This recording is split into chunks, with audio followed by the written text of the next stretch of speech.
বিকাশ অ্যাকাউন্টের পিন ভুলে গেলে অথবা পিন লক হয়ে গেলে কিভাবে পুরোনায় পিনটি উদ্ধার করবেন অথবা পিনটি রিসেট করে নেবেন, তো সেই প্রসেসটি আজকের এই ভিডিওতে দেখাবো। তো আমরা অনেক সময় আমাদের বিকাশ অ্যাকাউন্টের পিনটা ভুলে যাই অথবা বারবার পিনটা দেওয়ার কারণে আমাদের পিনটা লক হয়ে যায়। তো কিভাবে সমস্যাটি সমাধান করবেন চলুন দেখিয়ে দিচ্ছি। তো ওয়েলকাম ব্যাক। তো ফার্স্ট অফ অল আপনি কি করবেন, চলে যাবেন আপনার ফোনের ডায়াল প্যাডে। তো আমি জাস্ট আমার ফোনে ডায়াল প্যাডে চলে আসলাম। তারপর এখানে আপনাকে ডায়াল করতে হবে *247#। তো *247# লিখে আপনার যে সিমে বিকাশ অ্যাকাউন্টগুলো রয়েছে তো সেই সিমে ডায়াল করে দিবেন। তো ডায়াল করে দেওয়ার পর আপনাদের সামনে দেখতে পাবেন এইরকম একটি ইন্টারফেস ওপেন হয়ে যাবে। তো এখানে দেখতে পাচ্ছেন নাম্বার 10 একটি অপশন রয়েছে পিন রিসেট।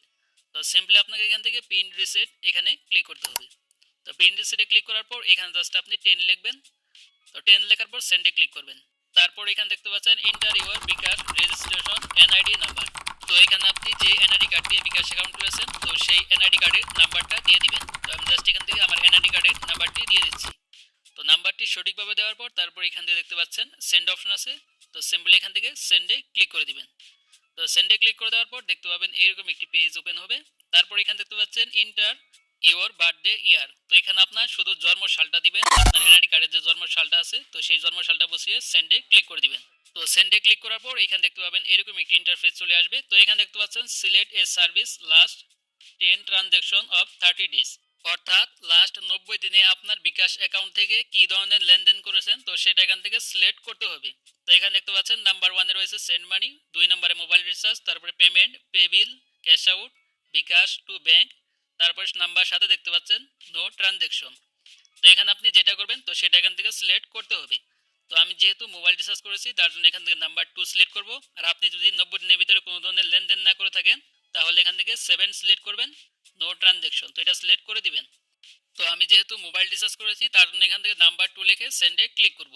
তো আপনি যেটা করবেন তো সেটা যে নাম্বার আছে তো ওই নাম্বারটা লিখে এখান থেকে সেন্ডে ক্লিক করে দিবেন। আর আপনি যদি লাস্ট 90 দিনের ভিতরে কোনো ধরনের বিকাশ অ্যাকাউন্ট থেকে লেনদেন না করে থাকেন তাহলে এখান থেকে নো ট্রানজ্যাকশন অর্থাৎ এখান থেকে 7 লিখে সেন্ডে ক্লিক করে দিবেন। তো এখান থেকে নাম্বার 2 লিখে সেন্ডে ক্লিক করে দিলাম। তো ক্লিক করে দেওয়ার পর এখানে দেখতে পাচ্ছেন ইন্টার অ্যামাউন্ট। এখানে আমি কত টাকা মোবাইল রিচার্জ করেছি তো সেটি এখান থেকে লিখে সেন্ডে ক্লিক করব। তো আপনি যত টাকা করবেন তত টাকা লিখে সেন্ডে ক্লিক করে দিবেন। তারপর এখানে দেখতে পাচ্ছেন এরকম একটি মেসেজ চলে আসবে, thank you for entering your PIN reset request, please wait a confirmation SMS. তো এখানে দেখতে পাচ্ছেন আমার একটি মেসেজ চলে আসছে অলরেডি বিকাশ থেকে। তো এই মেসেজে আপনাকে একটি বিকাশ থেকে টেম্পোরারি পিন পাঠানো হবে। তো আমি জাস্ট এখান থেকে মেসেজটি ওপেন করলাম। তো ওপেন করার পর নিচে দিকে দেখতে পাচ্ছেন তো এইখানে দেখতে পাচ্ছেন your bKash account pin has been reset successfully. তারপর এখানে দেখতে পাচ্ছেন ইউর টেম্পোরারি পিন ইজ, তারপর দেখতে পাচ্ছেন একটি পিন নাম্বার এখানে শো করতেছে। তো এখানে আপনার টেম্পোরারি পিনটি দিয়ে তারপর আপনার বিকাশ অ্যাকাউন্টের পিনটা রিসেট করতে হবে অথবা এখান থেকে উদ্ধার করতে হবে। তার জন্য কি করবেন, জাস্ট এখান থেকে ব্যাকে চলে আসবেন। তো ব্যাকে আসার পর আবার আপনি আপনার ফোনে ডায়াল প্যাডে চলে যাবেন। তো ডায়াল প্যাডে আসার পর এখানে আপনি আবারও *247# লিখে ডায়াল করে দিবেন। তো ডায়াল করে দেওয়ার পর দেখতে পাবেন এখান থেকে আপনার এখন এরকম একটি পেজ ওপেন হয়ে যাবে। তো এখানে দেখতে পাচ্ছেন নাম্বার 1 এ মাই বিকাশ আছে। তো নাম্বার 1 সিলেক্ট করে সেন্ডে ক্লিক করবেন। তারপর এখান থেকে আবারও নাম্বার 1 লিখবেন, তারপরে আবারও সেন্ডে ক্লিক করবেন। তারপর এখানে দেখতে পাচ্ছেন ইন্টার ওল্ড পিন। তো এখানে আপনি মেসেজের মাধ্যমে যে পিনটি পেলেন 5 ডিজিটের তো সেই পিনটি আপনাকে এখানে ওল্ড পিনের জায়গায় বসিয়ে দিতে হবে। তো আমি জাস্ট এখানে ওল্ড পিনটি দিয়ে দিচ্ছি। তো পিনটি আপনাকে এখানে সঠিকভাবে দেওয়ার পর তারপর এখান থেকে সেন্ডে ক্লিক করে দিবেন। তো ক্লিক করে দেওয়ার পর দেখতে পাবেন আপনার সামনে এরকম একটি পেজ আসবে। তো এখানে বলা হচ্ছে ইন্টার এ 5 ডিজিট নিউ পিন। তো এখানে আপনি বিকাশ অ্যাকাউন্টের জন্য নতুন যে পিনটি সেট করতে যাচ্ছেন তো সেই পিনটি এখানে দিয়ে দিবেন। তো আমি জাস্ট আমার পিনটি সঠিকভাবে দিয়ে দিচ্ছি। তো পিনটি দেওয়ার পর তারপর এখান থেকে সেন্ডে ক্লিক করব। তারপর এখান থেকে আবার এরকম একটি পেজ আসবে। তো এখানে দেখতে পাচ্ছেন কনফার্ম নিউ পিন। তো এখানে আগের যে পিনটি দিলেন তো সেম পিনটি এখানে আবার দিয়ে দিবেন। তো পিনটি দেওয়ার পর আবার এখান থেকে সেন্ডে ক্লিক করে দিবেন।